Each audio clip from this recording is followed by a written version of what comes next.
Welcome to a new edition of 2-Year-Olds in Training. I'm Harold Howe in Lansdowne, Ontario, with Mark Steacy for the Harness Edge.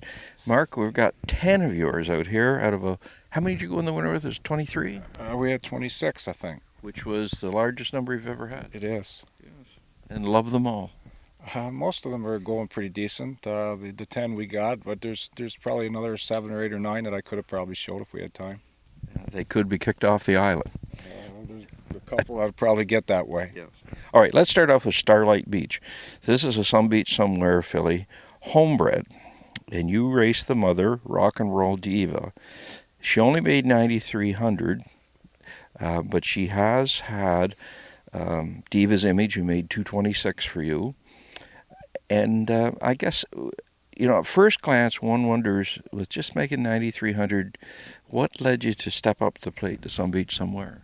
Well, this mare, I love this mare. We bought her. We paid $95,000 for her in Lexington, and she trained down with foreclosure, and she could beat him any time to 220.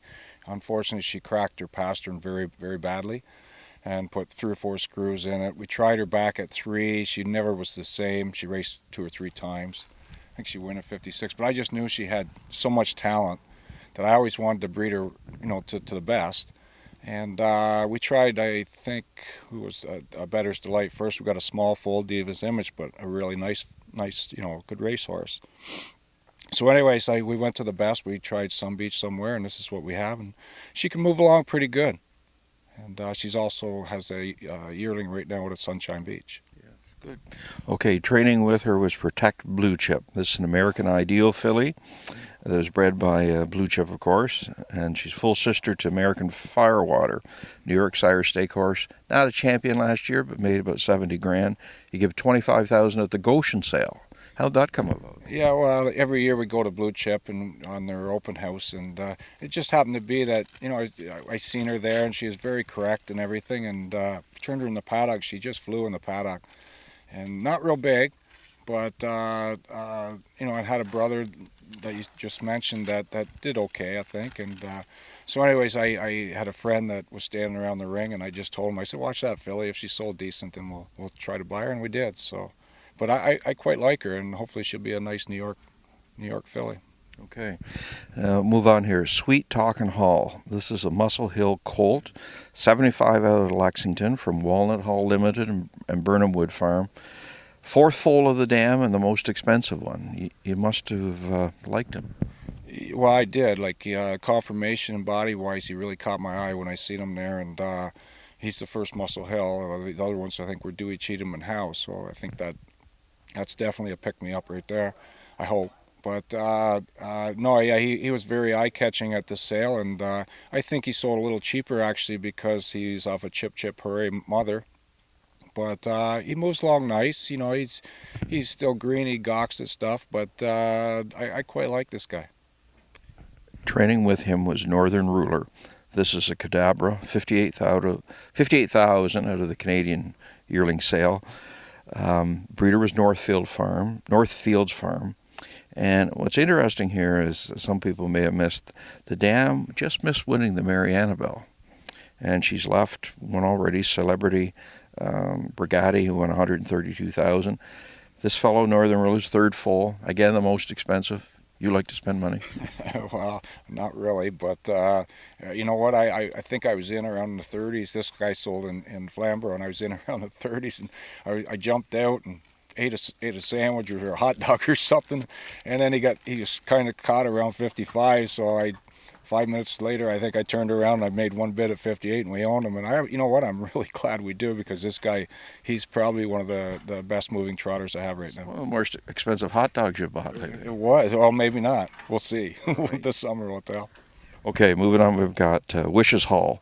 This is an Angus Hall, 40,000 out of Lexington from Winback Farm, a half-brother to New Jersey Viking, a Muscle Hill, who won 146,000 last year for Aki's Vanstead. Thoughts? Yeah, this guy, I'm pretty sure it was the day before I bought this horse. I watched that horse, the Muscle Hill one, finish 2nd in 53 in Lexington, and this guy was solid. He was like probably 4 or 5 inches higher in the rear end than he was in the front. He's a late foal. But really moves nice, and I think because he's a little growthy, we got to take our time. But very nice horse. He's probably one of the nicer Anguses I've had in a while. Majestic Fire. It's a big shock. This is Majestic Sun out of Short Vacation. Terry Hills bred this fellow. You give them $40,000 US in Harrisburg. Full sister to Lovely Vacation that you raced and made over $300,000 with. Yeah, Lovely Vacation. This guy's a small horse, but Lovely Vacation was very small as well. And she was a very nice 3-year-old, and unfortunately we had her hock injected mid-season, and then it got infected, and she probably would have made closer to 5 or who knows what. But I fell in love with this video of this horse before I went, and I looked at the horse, and he was very correct, just small, and he's pretty slick on the track right now too. Just like Lovely Vacation. Okay, we'll swing over to Pacers. One that caught my eye: Pearl Blue Chip, some beach somewhere, $85,000 out of Harrisburg from Blue Chip. Half sister to Fashion Delight, only made $1 million. Won the Woodrow Wilson, Empire Classic, and a few other bits and pieces. Thoughts? Yeah, nice filly. Like Tony Infelice was looking for a beach filly in Harrisburg, and this is the one we kind of spotted. And solid mare. She's got the size, she's got the conformation, she's got the breeding. Hopefully, she's got the luck to go with it because I think she's got potential. And you dug a little deeper for the next one. Hello Love, a shadow play filly, $100,000 at Harrisburg. The late Bill Weaver bred this filly. The dam is an interesting dam. She made a couple $100,000 for Noel Daly. This the first foal was Point Somewhere Else. Made $64,000 last year. Again, not a world beater, but hey, you'd find a spot for it. What do you think of this filly?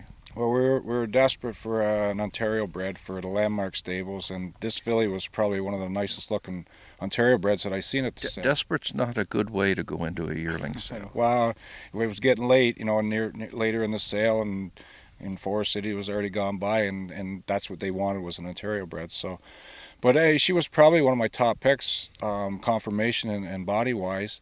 I would have rather spend around $30,000 for a shadow play than $100,000. I didn't feel comfortable with that, but you know what? This filly really moves nice. And just before she bought, when she was in the back ring, I was standing beside Noel, and he told me that the brother, half brother, very quick horse, and so I guess that made me more confident when I did the bidding. Yes. But she's a nice filly. She was a little off, I thought, right hind. I think she's popping a curb here. That's why I didn't move her fast today. But I hope that's all it is. But I think she's been a real nice filly up till now. Okay. And all your older horses are up west at First Line Training Center with his son Sean.